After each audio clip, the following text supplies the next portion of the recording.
A liberal arts education has become rather a punchline of late. In the early 1980s, I paid $9,000 a year to attend New York University, and it's now over $60,000 a year, which Buffalonians think is insane for a school without a football team. There's a valid argument that a good living cannot be fashioned from a humanities degree, and worst case, won't even allow the recipient to repay student loans. On the bright side, William Shakespeare had at best a high school education. Many people wonder how, in the throes of a national political crisis, anyone can sit and read a book of fantasy fiction or watch a frothy musical. If you must enjoy yourself, shouldn't it be done by engaging with art that has morality and meaning, that expounds upon the experiences of marginalized groups, the perils of lawlessness and dangers of prejudice, or at the very least acknowledges suffering? Must art be necessary to be valid, or is all art pointless? Does escape count as justification? Can we just have art for art's sake? I spent a number of years on Wall Street valuing things, determining what a share of XYZ is worth right this minute. To make such calculations, we employed formulas involving everything from interest rates and volatility to weather forecasts and elections. So is the value of art what someone will pay at a theater, a gallery, auction, or street fair? Or does it depend on the way it makes us feel? And how do we put a price on that? In 1930s Vienna, the husband and wife owners of the Café Havelka took pity on their starving artist patrons and exchanged paintings for food and drink. A piece of abstract expressionism would be hung on the wall to pay for a plate of spätzle and schnitzel, mit strudel and schnapps. By the 1980s, this collection was worth millions, enough to buy the café many times over. In the meantime, strudel prices had risen only slightly. Growing up in the Rust Belt, like most people at the time, my family didn't have much disposable income because it all went for heat, hamburger helper, and galoshes. Also, we weren't particularly sophisticated, though we knew enough to have gold shag carpeting, spider plants and macrame hangers, and a bottle of Blue Nun wine on hand for company. Still, on the modest salaries of a court reporter and a nurse, we had access to an amazing amount of culture: concerts, plays, dance, museums, poetry readings, and festivals, from highbrow to pierced brow. At the height of the Buffalo Blizzard in 1977, locals didn't yell and curse. They went on television singing "Send in the Plows" to the head of transportation. Watching Peter Pan at the Studio Arena Theater when I was 7, during a recession so entrenched that Christmas was very much in doubt, made me think that I could fly. It transpired that I could not, and the attempt ended badly. But you never know until you try. Art makes one dream. It can turn our thoughts from necessity to possibility. I saw Andre Segovia play classical guitar one particularly stormy night when I was 11 and had a heck of a case of bronchitis. As other people live with allergies, children in Western New York lived with upper respiratory distress. If we had stayed home for every case of pneumonia or pleurisy, we'd have been shut-ins the first 18 years of our existence. Still, I was terrified of coughing or sneezing during the great Segovia's performance. So right before the curtain rose, I hacked and honked and blew my nose until I was certain my entire head was empty.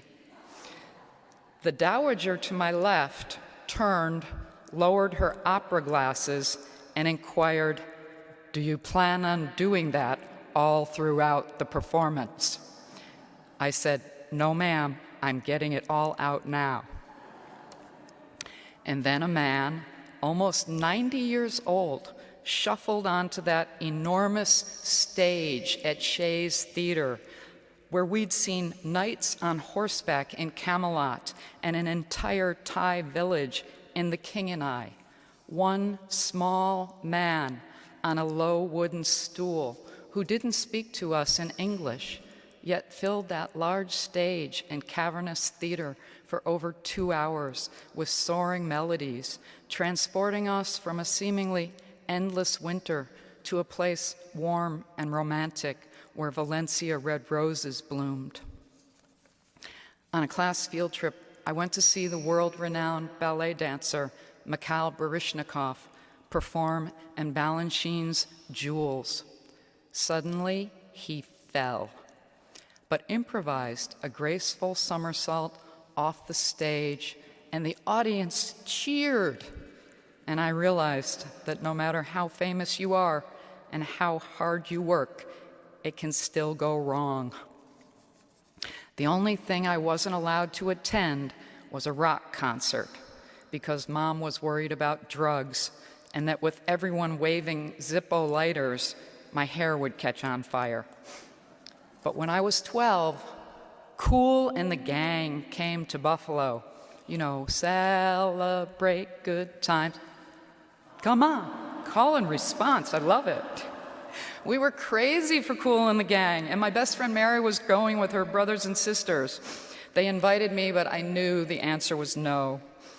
However, the afternoon of the concert, Mary ran over saying her brother was grounded and I could have his ticket. Now, you need to understand that in my Catholic neighborhood of stay-at-home moms, fathers were particularly revered, and my house was no exception. When your father came home, you had to be quiet and well-behaved because he worked hard to feed the family and was a very wise and important and tired leader. I strategically waited half an hour for my mother to leave for her bridge game and then asked my father if I could go. I said it was a music concert, trying to make it sound more like Bach's Goldberg variations than Kool and the Gang's hit song, Summer Madness. Dad didn't even look up from his newspaper and said, "Oh, sure, sounds like fun." Off I went. I'd never been to a real concert, and my first impression in that huge arena was that I was a minority, big time. I had never been a minority in my life, and it occurred to me that this was how the few non-white persons at my school and church might feel all the time. Then the music started, and we had a blast, singing and dancing in the aisles, lighters set on blowtorch. Phew. I braided my hair. It didn't catch fire, but there was another fire waiting when I arrived home at 1 o'clock in the morning, and the living room lights were ablaze, and my mother was mad. "How dare you, blah, blah, blah." But Dad said I could go. Your father? Your father? What does he know? He doesn't know anything. She was very good at answering her own questions. There was another lesson in there about authority and who is really in charge, but I already had my suspicions about that. The majority of people have only been literate a fraction of our time on Earth. 200 years ago, just 12% of the world's population could read and write. Religions were explained mostly through plays, paintings, pageants, and especially stained glass windows, although ours remain a blank slate for your imagination to fill in. New York City's notoriously corrupt Tammany Hall boss, William Tweed, was finally brought down in 1877 by cartoons.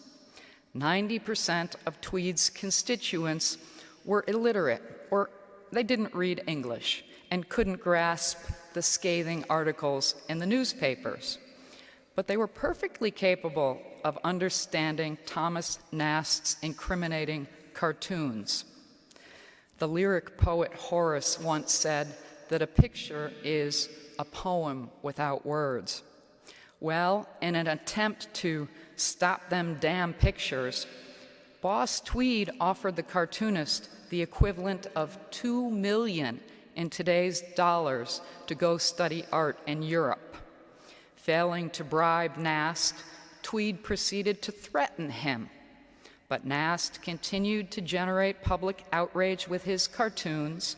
Tammany candidates were voted out of office, and a corrupt regime was toppled. Many, including Tweed, were sentenced to prison. Tweed landed in the Ludlow Street jail, one he'd originally helped to open, and that was where he died. In July of 1937, leaders of the Nazi Party mounted 2 art exhibitions in Munich. The Great German Art Exhibition showed works that Chancellor Adolf Hitler considered representative of an ideal Aryan society, featuring blondes in heroic poses and idyllic landscapes elevating the German countryside. The second exhibit featured 650 works confiscated from German museums that Hitler designated degenerate art for insulting German feeling or confusing natural form. These were by artists the Nazis disavowed because they were suspected of being Jewish, communist, and/or homosexual, who had naturally sick brains. Going forward, the Third Reich would strictly control how artists lived and worked in Nazi Germany because they fully comprehended that art could play a major role in the rise or fall of their dictatorship. On this side of the Atlantic, in the 1940s, there was an impoverished young man working as a janitor's assistant when a tenant gave him 2 tickets to the American Negro Theater in Harlem. That night, Harry Belafonte fell in love with the theater, and he befriended a young man named Sidney Poitier. The financially struggling pair regularly purchased a single seat to Broadway shows, traded places between acts, and informed the other about the progression of the show. Belafonte began acting classes and would go on to smash many racial barriers during 5 decades as a movie, TV, and stage star. His artistic and humanitarian work frequently overlapped, reflecting his belief that the role of art isn't just to show life as it is, but to show life as it should be. I can't tell you how odd it was in 1970s Buffalo, where various groups tended to have their own musical preferences: Jewish, Catholic, black, white, Polish, Greek, Italian. But you could go into any home and everyone was singing along with Harry Belafonte, usually a Jamaican folk song called Deo, about dock workers on a night shift loading banana boats.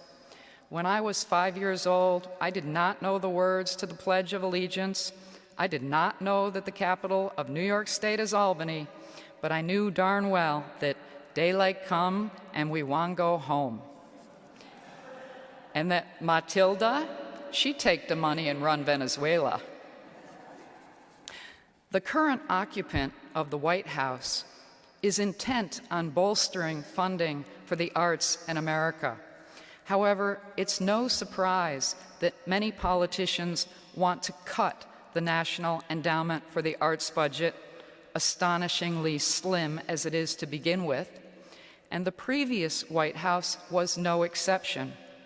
As authoritarians well know, controlling or suppressing the arts is at its heart about creating a society where propaganda reigns supreme and dissent is silenced.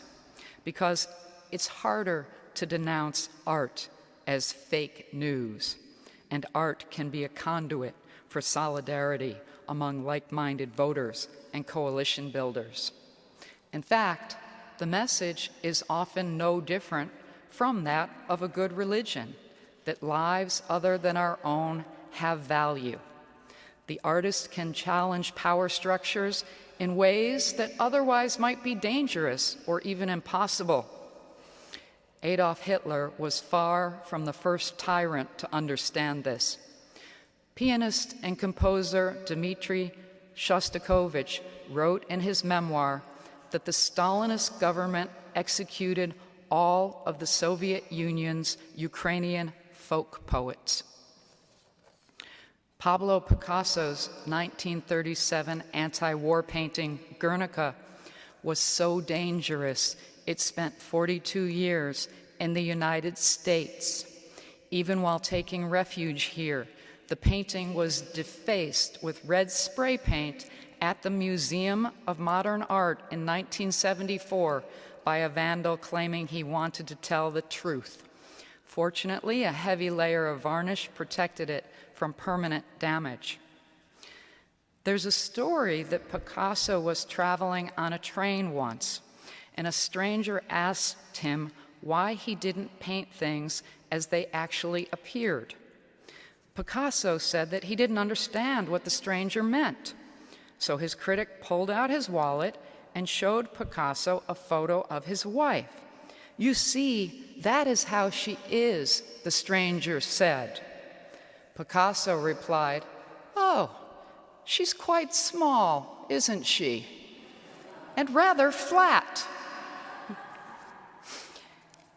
In 2011, Chinese artist Ai Weiwei was beaten and jailed and had his studio demolished, not by angry villagers with torches, but the Chinese government. More recently, as in last month, Hong Kong officials asked a court to ban the independence anthem, Glory to Hong Kong, from being sung, played, or published anywhere on any platform, including just the melody. When New Orleans Mayor Mitch Landrieu was considering how to celebrate the city's 300th anniversary in 2018, his friend, the musician Wynton Marsalis, said he should consider taking down the Confederate monuments that were city landmarks. Landrieu's initial response was, "You're crazy." Yet Marsalis, the first person to win the Pulitzer Prize for music for a jazz composition, Blood on the Fields, had dared to imagine a discussion about the art of the possible. 3 years later, Landrieu presided over the removal with a speech on race and monuments that became so famous it emboldened other leaders to reconsider disturbing symbols of racism. When we experience art, we can never know what will come of the encounter. Some people insist their lives were changed by the novel All Quiet on the Western Front or the movie Apocalypse Now. Bagpipes blaring and drums beating have led many a soldier into battle, while protesters of the Vietnam War created a banjo and guitar-charged anti-war soundtrack to accompany their marching and speeches. There's a woman who's seen The Sound of Music over 1,000 times. Maybe she misunderstood the line with songs they have sung for 1,000 years. Or maybe that musical is the art that speaks to her. As a 15-year-old, at a garage sale, I purchased a sketch of Mr. Peanut melting in the sun because it was weird and I liked it. An art teacher friend explained that it was a misshapen clock by surrealist painter Salvador Dali, and worth considerably more than the $5 I had paid. Although we may not know the exact value of art, whether a work sells for $1 or millions, if it's at your local street fair or in a museum, we intrinsically know when it's powerful or even transformative, because art is a method of communication, and communication is how we try to understand one another. It has the capacity to instill values, change opinions, and translate experiences across space and time. Most important, art helps us to understand who we are as individuals and a society, and following that, who we wish to be as individuals and as a society. Because when we're evocative, it transpires that we're capable of being quite provocative. And what people like and why they like it often changes through caring, through reflection, through criticism, and through conversation. Works of art offer us an opportunity to catch ourselves in the act of bringing the world into focus. An aesthetic experience holds out the possibility of self-discovery. In many ways, I think that we're like artworks, beings whose nature may refuse to be known all at once or entirely, but we are in the process of unfolding. One last statistic. In 1975, there were 48 professional Elvis impersonators. Now there are 17,328, and that doesn't include the flying Elvises, or would that be Elvi? Anyway, if this growth rate continues, by the year 2030, 1 in 4 people will be an Elvis impersonator. So right now, if you look to your left, look to your right, and at the person in front of you, and you don't believe they have what it takes, then it just may be you.